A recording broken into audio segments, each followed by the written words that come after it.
ወወልድ ወመንፈስ ቅዱስ አሐዱ አምላክ አሜን።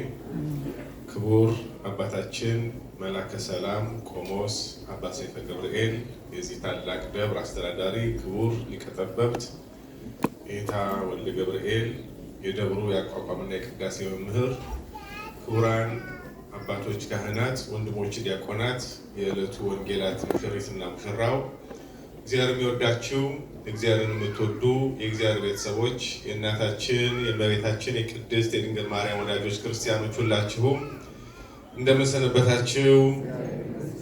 እንደምን አደራችሁ? እንደምን አረፈዳችሁ? አሜን። በቸርነቱ በምህረቱ በይቅርታው ብዛት ተመልክቶ በደሙ ፈሳሽነት በመሰረታት በቤቱ ያገናኘን የአባቶቻችን ሁሉ አምላካቸው ልዑል እግዚአብሔር ስሙ የተመሰገነ ይሁን። የሚያስተምር እግዚአብሔር ነው፣ የሚማርም ከእግዚአብሔር ወገን የሆነ ነው። ስብራትን የሚጠግን የህሊናንና የልቦናን ጥያቄ መለስ የሚቻል እርሱ እግዚአብሔር የቃሉን ምስጢር በር ይከፍትልን ዘንድ ቅዱስ ፍቃዱ ይሁንልን። በዛች ሰዓት ተነስተው ወደ ኢየሩሳሌም ተመለሱ። ወደ ኢየሩሳሌም ተመለሱ። የሉቃስ ወንጌል ምዕራፍ 24 ከቁጥር 35 ላይ ያለ ኃይለ ቃል ነው። ቅዱስ ሉቃስ የጻፈልን ትምህርት ነው። ቅዱስ ሉቃስ ከ72ቱ አርድእት ወገን ነው። ሰባኬ መንፈስ ቅዱስ፣ ሰባኬ አንስት በመባል የሚታወቅ ስለ አንስት ስለ መንፈስ ቅዱስ አብዝቶ የጻፈ ባለ መድኃኒት ሐኪም የነበረ ኋላ የቅዱስ ጳውሎስ ደቀ መዝሙር ሆኖ ቤተክርስቲያኒቱን ያገለገለ ታላቅ አባት ነው። ቅዱስ ሉቃስ ከሌሎች ወንጌላት ከሚለያቸው ጽሑፎች ውስጥ አንዱ የኤማሁስ መንገደኞችን ታሪክ ጌታችን በዛ መገለጡን ያስተማረውን ከሌሎች ወንጌላት ተለይቶ ስለጻፈ ነው። ቅዱስ ሉቃስ ለምሳሌ ስለ ቅድስት ኤልሳቤጥና ስለ ዘካርያስ፣ ስለ መጥምቀ መለኮት ቅዱስ ዮሐንስ፣ ስለ ቅዱስ ገብርኤል ብስራት፣ የእመቤታችንን ጸሎት ከሌሎች ወንጌላት በተለየ መልኩ ጽፏል። በሉቃስ ወንጌል ብቻ የሚገኙ በሌሎች ወንጌላት የማይገኙ ትምህርቶች ጌታችን ያስተማራቸው ትምህርቶች አሉ። ከነዛ ውስጥ ባለፈው ሳምንትና ዛሬ ላይ የሚታሰቡት የኤማሁስ መንገደኞች ሉቃስና ቀሌዮጳ ሊቃውንት ሉቃስና ኒቆዲሞስ ብለው ያትታሉ። ሉቃስ እና ቀሌዮጳ ጌታችን ኢየሱስ ክርስቶስ ሞትን ድል አድርጎ በተነሳባት ዕለት በዕለተ እሁድ ልክ ጌታችን የተነሳባት ዕለት በማለዳ ተነስተው 11 ምዕራፍ ወደ ኤማሁስ ሲጓዙ ነበረ። ወደ ኤማሁስ ሲጓዙ ከኢየሩሳሌም 11 ምዕራፍ ያህል ይርቃል። ቅርብ መስሏቸው የጀመሩት መንገድ በፍራቻ መንገድ ቶሎ ቶሎ ይራመዱታል። ግን ሲጓዙ ሩቅ ስለነበረ ፀሐይ እስኪያዘገዝቅ ድረስ ፀሐይ ወደ መጥለቅ እስከምትገባ ድረስ አልደረሱም። ቀኑ ሲመሽ የሚፈልጉት ሰፈር ሲደርሱ እኩል ይሆናል። መሽቶ እዛ የተፈጸመላቸው አለ። በመንገድ ላይ ሲሄዱ ሁለት ሆነው ነበር የሚሄዱት። ሉቃስና ቀሌዮጳ ፈርተው ከኢየሩሳሌም ወደ ኤማሁስ ነው የሚሄዱት። ፈርተው ነገር ግን የሚያወሩት ስለ እግዚአብሔር ወልድ ስለ ኢየሱስ ክርስቶስ ነበረ። 11 ምዕራፍ ቅርብ ይመስላል። አንዳንድ ገጠር አካባቢ ስትሄዱ የሆነ ቦታ ስትጠይቋቸው የዛ አካባቢ ሰዎች ቅርብ ናት እስቺ ጋር እቺ ተራራ አለፍ እንዳልክ ይላሉ። ቅርብ ናት የሚሏት የ3 ሰዓት መንገድ ናት። የ4 ሰዓት የ3 ሰዓት ደርሳል ነው አይደል የሚሉት። አዘናጉ። መቼም ተስፋ አስቆርጡም። ያው ደርሳችኋል ይላሉ። ግን ቢኬድ እንደው አንዳንድ ጊዜ ገዳማቱ ራሱ ምነው ካልጠፋ ቦታ እዚህ ምን ሊሰሩ መጡ ቅዱሳን ነው አይደል? ለምን እኛ መቀመጥን ስለለመደ እነሱ ጊዜ ከመሬት ከድንጋዩ ጋር ሞፈር ቀንበር ተሸክመው ሲያገለግሉ በዛ የለመዱት ስለሆነ አንድም ተስፋ ስለማይቆርጡ እዚች ያሉናት ቅርብ ናት ነው የሚሉት። የኤማሁስ መንገደኞችም ልክ እንደዛ ሆነባቸው። ግን ፈርተው ከኢየሩሳሌም ቢወጡም የሚወያዩት ስለ እግዚአብሔር ቃል ነበረ። ስለማን? ስለ መድኃኔ ዓለም ስለ ኢየሱስ ክርስቶስ ስለ አስተማረው ትምህርት። እንግዳ የሆነ ሰው ለነሱ መስሏቸው ሲመጣ የሚናገሩት ስለ እርሱ ለእርሱ ነው። ምን ስለምን ታወራላችሁ? ስለሌላ ሰው አላወሩም። በሐሜት አንደበታቸውን አላረከሱም። የሰውን ነገር ሲናገሩ በመንገድ ፈርተው አምተው አልሆነላቸው። መፍራቱ በቂያቸው ነው። ነገር ግን መንገዳቸውን የእግዚአብሔርን ቃል ይነጋገሩበት ነበረ። ትልቅ መባረክ ነው። ብዙ ጊዜ ጊዜያችንን መስዋዕት አድርገን ወደ አንድ ቦታ እንሄዳለን። መድከማችን አይቀርም። ነገር ግን በመንገዳችን ውስጥ በሐሜት፣ በጥላቻ፣ በዘረኝነት፣ በፍቅረ ነዋይ፣ በዝሙት ይህንና ይህን የመሳሰለውን ነገር በማድረግ በማሰብ በማውራት የምንባክን ከሆነ የመንገዱን ድካም የኃጢአትን ድካም አዝሎ ይጥለናል። ፈርተው እንኳን ቢጓዙ የሚያወሩት የሚወያዩት ስለሚያሳድዳቸው ስለሄዱበት አመክንዮ ስለ መድኃኔ ዓለም ስለ ኢየሱስ ክርስቶስ ነበር። ደግሞ ብቻቸውን አልነበረም። እንግዳ የመሰላቸው መድኃኔ ዓለም ኢየሱስ ክርስቶስ ራሱ እንደ መንገደኛ ሲገለጥላቸው ስለምንድን ነው የምታወሩት ሲላቸው ፈርተው እየሄዱ ነገር ግን ለማውራት አልፈሩም። ስለ መድኃኔ ዓለም ስለ ኢየሱስ ክርስቶስ አንተኑ ነግድ ለኢየሩሳሌም የኢየሩሳሌም እንግዳ ነህን ብለው በኢየሩሳሌም ስለሆነው የነቢያት አምላክ ነቢያትን የላከ በእውነት አምላክ ወልደ አምላክ ቢገለጥ ሕዝቡ ሁሉ ይሰቀል ይገደል ብለው ወሰኑበት። እሱ ግን እነሳለሁ እንዳለ ይነሳል ብለው ስለ ክርስቶስ ስቅለት ሕማም ይነግሩት ነበረ። ለመድኃኔ ዓለም ለኢየሱስ ክርስቶስ እንግዳ መስሏቸው ባለፈው አባታችን እንዳስታወሱ ራሱ ላስተማራቸው ደቀ መዛሙርት እንግዳ ሆነባቸው። ራሱ ለመሰረታት ቤተክርስቲያን እንግዳ የሆነ ስርዋጽ ነገር ስለ ኢየሱስ ክርስቶስ እንደሚናገረው ለቀባሪው የማርዳት ያህል ልክ የዮሴፍን ነገር ወንድሞቹ ለዮሴፍ እንደነገሩት እናንተ እነማን ናችሁ? 12 ነበርን፣ የአንድ አባት ልጆች ነን፣ ከአራት እናት የተገኙ የአንድ አባት ልጆች ነን። ወንድማችንን አውሬ በላዋል። ወንድማቸውን አውሬ አልበላው፣ አውሬ በላው። በዚህ የተነሳ ሀገራችን ረሃብ ሆነ፣ ምግብ ፍለጋ ወደዚህ መጣን ብለው ለዮሴፍ ይነግሩት ነበር። እሱ ያለቅሳል። እንግዲያውስ ወንድማማቾች ሆናችሁ ብንያም የት አለ ይላቸዋል።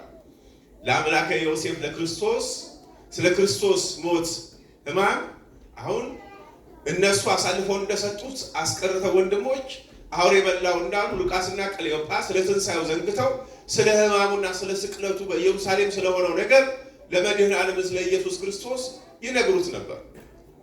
ጌታችን በተሰቀለባት በኢየሩሳሌም መቆየት ለሐዋርያት ከባድ ነበር። ለዚህ እኮ ነው ሊያደርግ ሲል በኢየሩሳሌም ከተማ ቆዩ ያላቸው። ሰው መጽናት መቆየት ያለበት በረከት በሚያገኝበት ስፍራ ነው። ክርስቲያን መሰብሰብ ዋጋ ማግኘት የሚችልበት ቦታ ላይ መኖር ግዴታው ነው። አለል ዘለል ወጣ ገባ ማለት ጸጋን ያሳጣል። ሐዋርያትን እሱ ሊሰበስባቸው ጫጩቶችን ሊሰበስብ ዶሮ እንደምትተጋ ሊሰበስባቸው ነውና የመጣው ልክ ሞትን ድል አድርጎ በኢየሩሳሌም ለደቀ መዛሙርቱ ከታያቸው በኋላ አሁን ደግሞ ወደ ኤማሁስ ሉቃስና ቀሌዮጳን ወደ ኢየሩሳሌም ሊመልስ አብሯቸው ሄደ። መሽቷል፣ ፀሐይ ዘግዝቋል አሉት። የሚጓዙት ወዴት ነበር ማለት ነው? ከምስራቅ ወደ ምዕራብ ነበር። ከየት ወዴት ነው? ፀሐይ በየት በኩል ነው የሚወጣው? እኛ ሰፈር በምስራቅ የሚገባውስ የምትጠልቀው በምዕራብ ነው። ሰው ወደ ምዕራብ ከሄደ ፀሐይ ምን ይሆንበታል? እያዘገዘቀበት እየጠለቀ ነው። ወደ ምዕራቡ ፍልስፍና፣ ወደ ምዕራቡ ዓለም ሐሳብ፣ ወደ ስጋዊነት፣ ወደ ምድራዊነት ሰው ሲሄድ ፀሐይ ይጠልቅበታል። ወደ ምስራቅ ተመልከቱ ነው ቤተክርስቲያን የምትለን። ወደ ፀሐይ መውጫ፣ ወደ ነቢያት ሀገር፣ ወደ ድንግል ማርያም ሀገር፣ ክርስቶስ ወደ ተወለደበት ሀገር፣ እምነት ተስፋ ወደሚሆንበት፣ ተስፋ ፍቅር ወደሚሆንበትና አማናዊውን ተስፋ ክርስቶስን ወደምናገኝባት ወደ ምስራቅ ወደ ኢየሩሳሌም ሰማያዊት ተመልከቱ። ከዛ የሚመጣው ሕይወት የማይጠልቅ ፀሐይ ነው። ወደ ምዕራብ ያለው ፀሐይ መጥለቁ አይቀርም፣ ይገባል።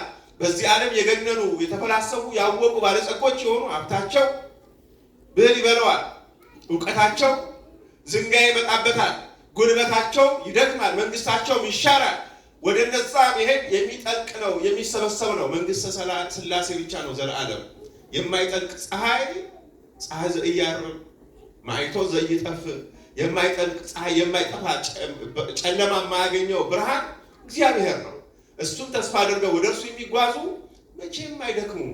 እግዚአብሔር ብርሃን ነው። ወደሱ የሚመጣ ጨለማ አያገኘውም። ወደ ጨለማ ወደ ዓለም የሚሄድ የዓለም ነገር መድከም አይቀርም። ሰው ላጌጥ ብሎ ከዓለም ጋር ከሄደ ለጊዜው ታሳምረዋለች፣ ግን እንደ ሸንኮራ መጣ ትጥለዋለች። ጣዕሙ ከተወሰደ በኋላ የማይጠቅም አድርጋ ትመልሰዋለች። የማይጠቅም ወደሚጠቅመው ወደ እግዚአብሔር መመል እና ሲሄዱ ፀሐይ እያዘገዘቀ ሳለ ከእኛ ጋር ሄደር አሉት። ጌታችን አብሯቸው ገባ። ግድ አሉት። ግድም ያሉት እንደው የሚያስደንቁ ናቸው። ግድ አሉት እና ገብተው ማዕድ አቀረቡና ማዕዱን ባረከላቸው። እሱን እንዳያውቁት ቀድሞ አይኖቻቸው ተይዘው ነበር ይላል። ምኖቻቸው ተይዘው ነበር? አይናቸው ተይዞ ነበረ። በጣም እኮ የሚያስደንቅ አያችሁ። ርኩስ መንፈስ፣ ዝንጋዬ፣ ሽሽት፣ ፍራቻ እውነትን እንዳናስተውል፣ መንፈሳዊነት እንዳይኖረን፣ ፍቅርን እንዳናስቀድም፣ እግዚአብሔርን እንዳንመለከት፣ ነገረ መስቀሉን እንዳናስብ፣ ትንሣኤን ተስፋ እንዳናደርግ አይናችን ላይ አዚም ያደርግብናል። ጸሎት ማለት የአይናችንን አዚም እግዚአብሔር እንዲያስወግድልን መጸለይ ነው። የገላትያ ሰዎች ለእውነት እንዳትታዘዙ አዚም ያደረገባችሁ ማን ነው ተብሏል። ቅዱስ ጳውሎስም ለቆሮንቶስ ክርስቲያኖች አንተ የምትተኛ ንቃ፣ ክርስቶስም ያበራልሃል። አይን እያላቸው ለማያዩት ነው ንቃ የሚለው እንጂ አይኖቻቸውን ጨፍኖ ለተኙት አይደለም። ገልጦ መተኛት፣ አይቶ አለማስተዋል፣ ሰምቶ አለመተግበር፣ ይሄ አዚም ነው። ይህንን አዚም ለማስወገድ ነው ምንጸልየው። ይህንን አዚም ለማስወገድ ነው መጸለይ በጾም የሚያስፈልገው። ይህንን አዚም ለማስወገድ ነው መስገድ የሚያስፈልገው። መንፈሳዊ ተጋድሎ ማለት እግዚአብሔርን ለማየት አይንን መግለጥ ነው። ለሞት እንዳልተኛ አይኖቼን አብራ እንዳለው አዚም ተደርጎባቸው ነበር። ልክ የተባረከውን እንጀራ ሲሰጣቸው አይኖቻቸው ተገለጡ። አሁን ማስተዋል አይኖቻቸው ሲገለጡ ወዲያው ጌታችን ተሰወራቸው። ሲሰወራቸው ያችን ማዕድ እንደቀመሱ ፈርተው ወደ ኤማሁስ የተጓዙት ሉቃስና ቀሌዮጳ ወዲያው ወደ ኢየሩሳሌም መመለስ ጀመሩ። መሽቷል። በቀን የሄዱ አሁን በጨለማ መሽቷል፣ ዘግዝቋል፣ ማደር ያለብን ቤት ውስጥ መሸሸግ አለብን ያሉት አሁን ከቤት ወጡ። ለምን? አይኖቻቸው ስለበሩላቸው። ፈጥነውም ይላል ሉቃስ ምዕራፍ 4 ቁጥር 35 ላይ ስንመለከት ፈጥነው ወደ ኢየሩሳሌም ተመለሱ። ቅድም በፍራቻ አሁን በእምነት፣ ቅድም በስጋት የተጓዙት አሁን ግን በደስታ ቀድመው ሲያወሩት የነበረውን የጌታችን ሕማሙን ሞቱን አሁን እየተረጎሙት ትንሣኤውን ስላደረገው ድንቅ ከኛ ጋር ሲነጋገር የነበረው ለካ ሞትን ድል አድርጎ የተነሳው እሱ ነው ብለው እንጀራን ከተመገቡ አይኖቻቸው ከበሩላቸው በኋላ የሄዱባት ከተማ ውስጥ ማደር አልፈለጉም። ዋናው በክርስትና መጥፋት መመለስ መመለስ። የጠፋው ልጅ መጽሐፍ ቅዱስ ላይ ታሪኩ የተጻፈው ስለተመለሰ 10 ለምጻሞች ነበሩ ይላል የሉቃስ ወንጌል ላይ ስንመለከት። 10 ለምጻሞች መጡ ወደ ጌታችን አንጻን አሉት። ወዳሉ ንጹህ ሂዱና በጸበል ተጠብላችሁ ነው አላቸው፣ አዘዛቸው። ከ10ሩም ተፈወሱ። 10ሩ ስንቱ ተፈወሰ? ስንቱ መጣ? አንዱ መጣ። 9ኙ በዛው ቀሩ። 9ኙ ወዴት አሉ ነው? 9ኙ ወዴት አሉ? አንዱ መጣ፣ 9ኙ ቀሩ። ከስጋ ለምጽ ተፈውሰው በነፍስ ለምጽ ግን ተመቱ። ተመለሰ አንዱ፣ ከስጋም ከነፍሱ ነጽቷል። አሁን ሉቃስና ቀሌዮጳ አውርተው ተመግበው አልቀሩ። አሁን ለሌላ ተጋድሎ ወደ ኢየሩሳሌም መምጣት። ሰው ስለ እግዚአብሔር ከሰማ ካወራ በኋላ ሰው ጣዕሙንና ፍቅሩን ካጣጣመ በኋላ ወደ ኤማሁስ አይደለም ወደ ኢየሩሳሌም መመለሳል።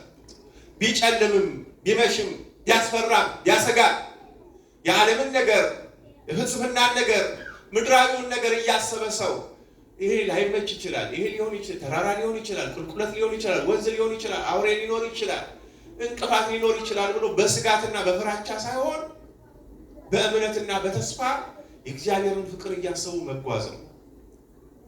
ሰው ብዙ ጊዜ የሚደክመን ስንሰራ ሳይሆን ለመስራት ስናስብ ነው የሚደክመው። መስራት የጀመረ ሰው እንደሚደክም የሚያውቀው ስራውን ሲፈጽም ነው። ስራውን ያልፈጸመ ሰው እንዳልፈጸመ አስቦ ለመስራት ከእንደገና ጉልበት ይፈልጋል እንጂ ድካሙን አያስበው። ሰርቶ የሚጨርስ ሰው የደከመውን ድካም ዋጋውን ሳይሆን ድካሙን ሊያስረሳለት ይችላል። እርግጥ ነው።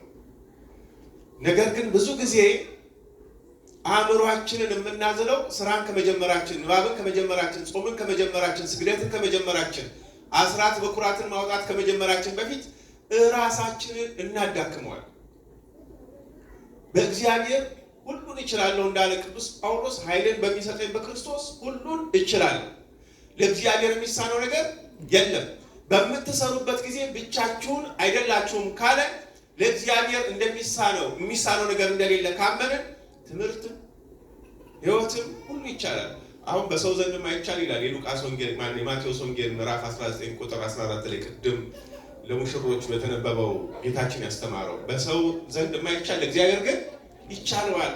እንዴት ሰው አንድ ሴት ከአንድ ወንድ ጋር እንዴት በትዳር ተወስኖ መኖር ይቻላል? ለእግዚአብሔር ሰው እግዚአብሔር ያጣመረውን ሰው አይለየው። በእግዚአብሔር ይቻላል፣ በእግዚአብሔር ይቻላል። በእውነት ለእግዚአብሔር የሚሳነው ነገር የለም። ዋናው ወደ ኢየሩሳሌም ወደ ስርዓቱ መመለስ ነው። ወደ ምግባር መመለስ ነው። ወደ ቤተ እግዚአብሔር ቃል መመለስ ነው። ወደ ሃይማኖታዊ ወደ ኦርቶዶክሳዊ ስርዓት መመለስ ነው። ሰው በየመንደሩ በየሰፈሩ ወይ ደግሞ ሩሚት ወይም ደግሞ አፓርትመንት ስለገጠመው ብቻ ትዳር መመስረት አግባብ አይደለም። መመለስ ያስፈልጋል። እዛ መንደር ውስጥ ማደር ያስፈልጋል። እንደው በሀገራችን ይሉታል ተከርቸም ይሉታል። ሰው ስራ ሳይዝ ካገባ እንደ አጋጣሚ ገብቶ ከወለደ ምን ገብቷል ነው ይባላል። በቃ እንትን እንኳን የለውም ተከርቸም ገብቷል ይባላል። ታስሯል ማለት ነው። ከሚፈልገውን አይፈጽምም፣ የምትፈልገውን አትፈጽምም። በስርዓት መኖር ግን ወደ ኢየሩሳሌም ወደ ቤተክርስቲያን ስርዓት መመለስ፣ ወደ ሕግ መጽሐፋዊ መመለስ፣ ወደ ቤተክርስቲያን ሕይወት መመለስ ነው። እንደው በዓለም ጠፍቶ አለመቅረት። በባዕድ ሀገር በስደትን እንኳን ዘመን ነው እንኖራለን ብንል እግዚአብሔር ስደተኛ አይደለም፣ ቤተክርስቲያንም ስደተኛ አይደለችም። ምድርን እግዚአብሔር በቃሉ በስርዓቱ በአገልግሎቱ እየዋጀ እንዲህ ያለውን ስርዓት ያሳየናል። ሙሽሪትና ሙሽራው የእግዚአብሔር ቃል የካህናት የትምህርት የምክርና የጸሎታቸው ውጤት ናቸው። ሉቃስና ቅሌዮጳ ፈጥነው ወደ ኢየሩሳሌም ተመለሱ። ፈጥነው በእውነት ወደ ኢየሩሳሌም። አንድ ሰው ድንቅ ከተደረገለት በኋላ ብዙ ሌላ ነገር መጠበቅ የለበትም። ፈጥኖ ወደ ልቡ መመለስ። የተባረከ እንጀራ ቃል እግዚአብሔርን ከተመገበ በኋላ የተባረከ እንጀራ የካህናትን ምክር ካገኘ በኋላ የተባረከ እንጀራ የቤተ ክርስቲያኒቱን ስርዓት ካወቀ በኋላ ከዓለም ጋር ምንም ነገር ሊኖረው አይገባም። ወደ ኢየሩሳሌም መመለስ ይገባዋል። ኢየሩሳሌም ከባድ ክፎች ወሯት ነበር በዛ ዘመን። ወደዛች መንደር ነው የመጡት። ልክ እነሱ መጥተው ለጴጥሮስና ለእነ ዮሐንስ ወንጌላዊ በዝግ ቤት ውስጥ ነበሩ። ገብተው በእውነት ጌታ ተነስቷል፣ ለሴቶች ታይቷቸዋል የተባለው እውነት ነው። እኛ ጭምጭምታ ሰምተን ሳናምን ፈርተን ወደ ኤማሁስ ተጉዘን ነበረ። በመንገድ ላይ ሶስተኛ መንገደኛ ሆኖ ተገለጠልን። ደቀ መዛሙርቱ ሁለትም ሶስትም ሆናችሁ ብትሰበሰቡ መካከላችሁ እገኛለሁ ብሏቸው ነበር። ሁለት ሆኖ ሲሄዱ ሶስተኛ ሆኖ ተገኝቷል። ከቤተ ክርስቲያን የማይለይ አምላክ ነው። ተገልጦልን እንጀራ ሰጠን፣ ባረከልንም። ስንመገበው አይኖቻችን በሩ፣ ፈርተን ተጉዘን ደስ ብሎን ተመለስን ብለው ልክ እየነገሯቸው ወዲያው በዝግ ቤት ውስጥ መድኃኔዓለም ኢየሱስ ክርስቶስ ተገለጠ። ሰላም ለእናንተ ይሁን አላቸው። ደነገጡ። ገና ሉቃስና ቀሌዮጳ ለእነ ጴጥሮስ ተናግረው አልጨረሱም። የአገልግሎታቸው ድምዳሜ የሕይወታቸው ዋጋና አክሊል መድኃኔዓለም ኢየሱስ ክርስቶስ ነው። ጥቂት ሲሰሩ ያንን ማጽናት የእሱ ነው። በቤተ ክርስቲያን በእውነት ጥቂት ነው፣ ሌላውን ሁሉ የሚያከናውነው እግዚአብሔር እኮ። አሁን አባታችን አገልግለው እንዴት በረቱ? እግዚአብሔር አበረታኝ። የኔታ 8 ሰዓት 9 ሰዓት ማህሌት ቆመው ማን ይሄን ያደረገው ነው? እግዚአብሔር ነው። እነኚህን ሕፃናት ቤተ መቅደሱን እንዲወዱ የሚያደርገው ማን ነው? እግዚአብሔር ነው። በእውነት ጥቂት ሰው ማስራት በኩራት የሚያወጣው ግን ይህን ሁሉ ነገር የሚያበረክተው ማን ነው? እግዚአብሔር አይደለም? እግዚአብሔር ማበረከት ውስጥ ሰው ሱታፌ እንዲኖረው ነው መስጠት ያለበት። እያንዳንዱን የሚያደርገው እግዚአብሔር ነው። የቤተ ክርስቲያን ሁሉ ነገሯን የሚያከናውንላት እግዚአብሔር ነው። ልክ እነሱ መጥተው ተናግረው ሳይቋጩ መድኃኔዓለም ኢየሱስ ተገለጠ። ሰላም ለእናንተ ይሁን አላቸው። ደነገጡ። መደንገጥ ብቻ ሳይሆን ምትሃት ያሉ መሰላቸው። ተጠራጠሩ፣ ፈሩ። ዝግ ነው። ቤት በኩል ገባ። አባ ጄሮም የሚባል ታላቅ አባት ክርስቶስ ደቀ መዛሙርቱ በተሰበሰቡበት ቤት ውስጥ እንዴት እንደገባ ከነገርከኝ ከድንግል ማርያም እንዴት እንደተወለደ ደግሞ ይነግርሃል ይላል ቅዱስ ጀሮ። በዚህ ዝግ ቤት ውስጥ ክርስቶስ እንዴት እንደገባ አይኖች እያዩላቸው አይተው ያልተረዱ እያዩ እነ ጴጥሮስ በሩ ዝግ ነው፣ በዛ እንዴት እንደገባ ገባሉ እንጂ እንዴት ሆኖ ማብራራት ከሚችሉት በላይ በሆነ ምስጢር እንደገባ ያለውን ምስጢር ከነገርከኝ ከድንግል ማርያም እንዴት እንደተወለደ ደግሞ እኔ እነግርሃለሁ ብሏል ቅዱስ ጀሮ። አሁን ከድንግል ተወልዶ ዓለምን ለማዳን ሰው እንደሆነ በእሱ መቃብር መግነዝ ፍቱልኝ፣ መቃብር ክፈቱልኝ እንዴት ሳይል እንዴት እንደተነሳ ለማመላከት በዘጉት ቤት ውስጥ ሳያንኳኳ ሳያስከፍት ገባ። ሰላም ለእናንተ ይሁን አላቸው። ደነገጡ። ምትሃት ያዩ መሰላቸው። ኑ አላቸው። እኔ ነኝ አላቸው። ማንነዋል? እኔ ነኝ። ለሙሴ እኔ ነኝ ብሎታል። የአብርሃም የይስሐቅ ያዕቆብ አምላክ እኔ ነኝ። ራዕይ ዮሐንስ ምዕራፍ 1 ቁጥር 17 ላይ ያለው የምኖረው ሞትን ድል አድርጌ የተነሳሁት እኔ ነኝ። አልፋና ኦሜጋ ያለው የሚኖረው እውነተኛው አምላክ ወልደ አምላክ ኢየሱስ ክርስቶስ እኔ ነኝ አላቸው። እኔ ነኝ ማለቱ ብቻ አይደለም። እጆቹን ዘረጋ፣ ቁስሉንም አሳያቸው። የቤተ ክርስቲያን አገልግሎት ማለት የክርስቶስን ቁስል መመልከት ማለት ነው። በወዳጆቹ ቤት የቆሰለውን ቁስል ከዛም ናና ኑ ዳሱኝ አላቸው። መንፈስ አጥንትና ስጋ የለውም። ቅዱስ መቃርስ ታላቁ ምትሃትን ከሌላው የሚለይበትን ትምህርት ሲያስተምር እኔ ክርስቶስ ሲገለጥልኝ ቁስል የት አለ ብዬ ነው የምጠይቀው፣ የቆሰልከው ቁስል ምልክቱ የት አለ ብዬ ነው የምጠይቀው ብሏል። በምትሃት ብዙ ጊዜ ክርስቶስ ነኝ ሚካኤል ነኝ እያለ ስለሚገለጥላቸው ርኩስ መንፈስ ምትሃት መንፈስ ነው። መንፈስ ክርስቶስ ፍጹም ሰው ፍጹም አካል ነው። መንፈስ ያዩ መሰላቸው ማለት ምትሃት ያዩ መሰላቸው። ለምትሃት እጅ እግር አካል የለውም። ኑና ዳሱኝ አላቸው። እነሱም ደነገጡ። የሚበላላችሁን አላቸው።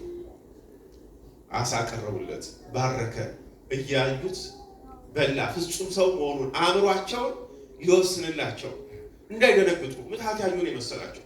አንዳንድ ሰው እኮ አይደለም እንደ ሞቶ የተነሳን ሩቆ የመጣን ሰው ልክ ሲያዩ ደንግጠው ራሳቸውን ይስታል።